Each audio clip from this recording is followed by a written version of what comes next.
Eu não sei porque eu me constituí dessa forma, mas eu detesto coisa de massa. Se tiver muita gente olhando para o mesmo lugar, eu já não gosto de olhar e não olho. E se estiver assistindo as mesmas coisas, eu não gosto de assistir. Eu não sei onde que isso se deu, eu não sei porque eu me constituí desse jeito, eu não sei o que contribuiu ou, sei lá, que prejudicou até. Mas eu gosto disso. Eu não gosto de ter o mesmo olhar que todo mundo tem, eu não gosto de estar vendo as mesmas coisas que todo mundo está vendo. Eu posso até ver depois, mas na hora eu não consigo me integrar ao que todo mundo está vendo. E se eu for ver também, eu vou ter uma leitura completamente diferente.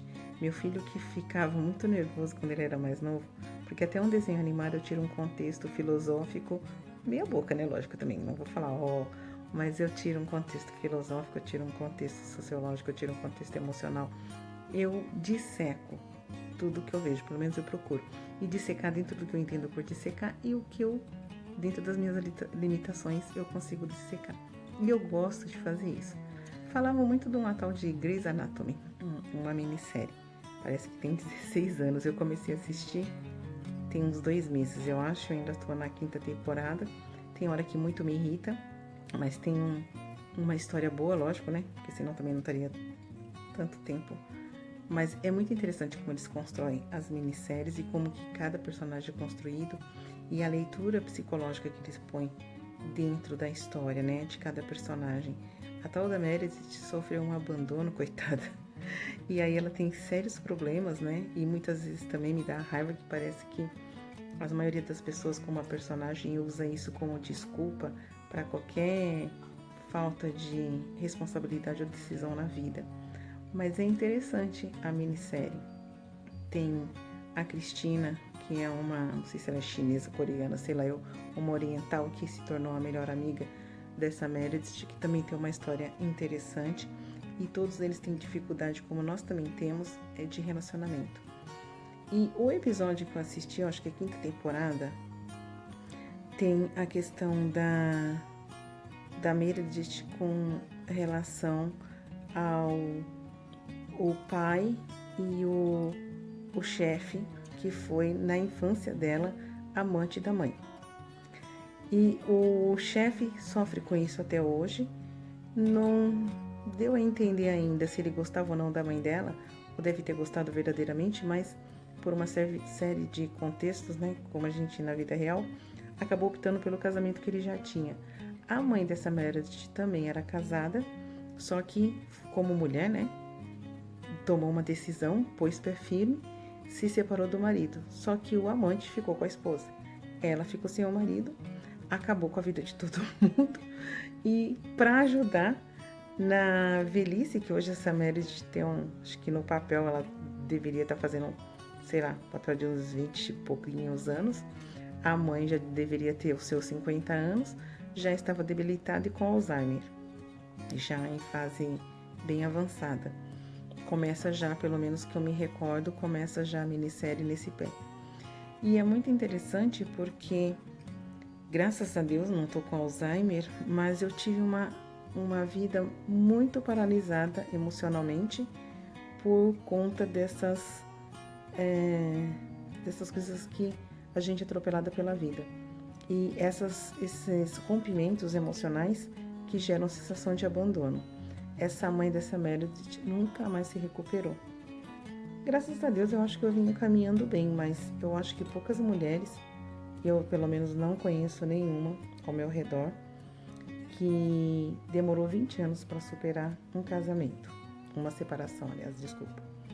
É que eu gosto tanto de casamento, eu acho que eu gosto do casamento. Eu não sei se eu gostava tanto do marido, mas eu gosto de casamento. E aí, essa mulher ficou debilitada e foi devastada a vida dela emocional. E dentro de uma rigidez, pelo que eu pude entender, parece que ela tentou fazer da filha uma excepcional profissional e uma mulher forte.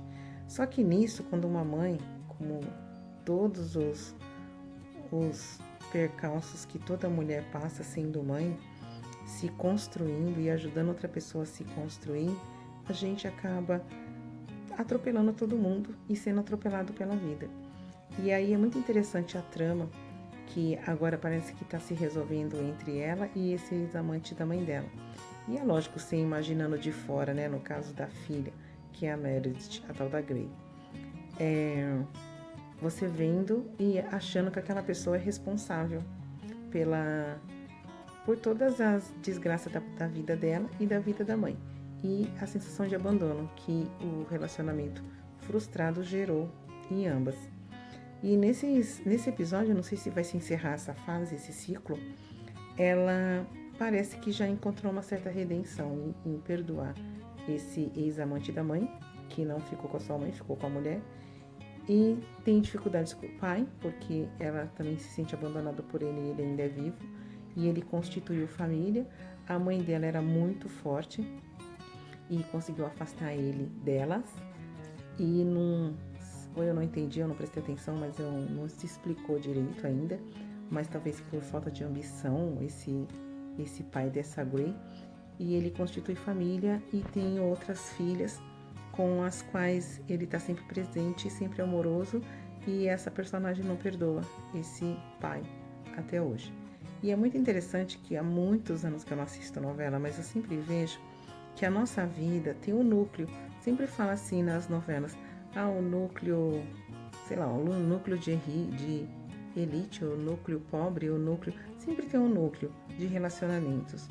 E na vida real, que com certeza também devem ter tirado essa história de núcleo para fazer o núcleo de relacionamento dentro das novelas e dos filmes, a vida real tem um núcleo.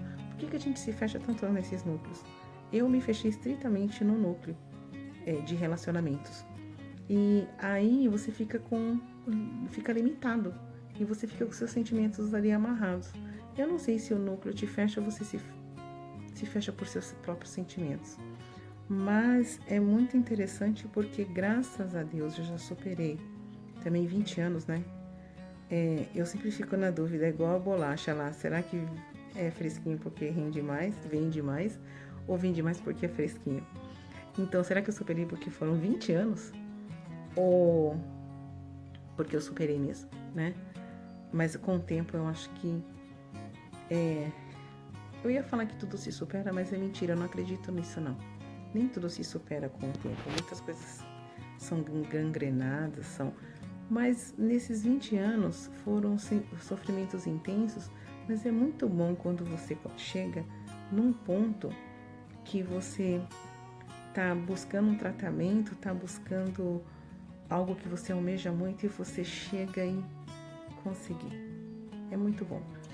Eu não conheço, talvez as mulheres não contem, porque em determinada época da vida eu achei que era vergonhoso, ainda está sofrendo por uma separação que já ia 15, 16, 20 anos, mas é muito bom quando ela chega ao fim. E comigo, não sei se dá com todo mundo, eu só consigo falar de um problema quando ele já está se resolvendo dentro de mim. Via de regra, ele já está resolvido quando eu consigo falar, quando eu ponho para fora. É muito interessante, não sei se todo mundo é assim. E eu gostaria de saber se tem mais mulheres que demoram mais para superar e demoraram mais para superar a separação. 20 anos. E aí o que eu acho interessante é que nesse decorrer desses anos todos, quando eu ouvia falar em separação, a mulher falava que estava se separando ou que tinha se separado, eu já queria correr para abraçá-las. E muitas vezes elas não estavam sofrendo. Só porque eu estava sofrendo, eu achava que toda separação a mulher é que sofria. Eu acredito que a separação todo mundo sofra, mas eu acreditava piamente que a mulher sofria muito mais. E eu não conheço no meu meio mulheres que tomaram decisões de separação. Eu conheço no meu meio mulheres que foram abandonadas no meu círculo. Então isso também é muito difícil porque você fica sem referências, né? Eu mesmo poderia ter tomado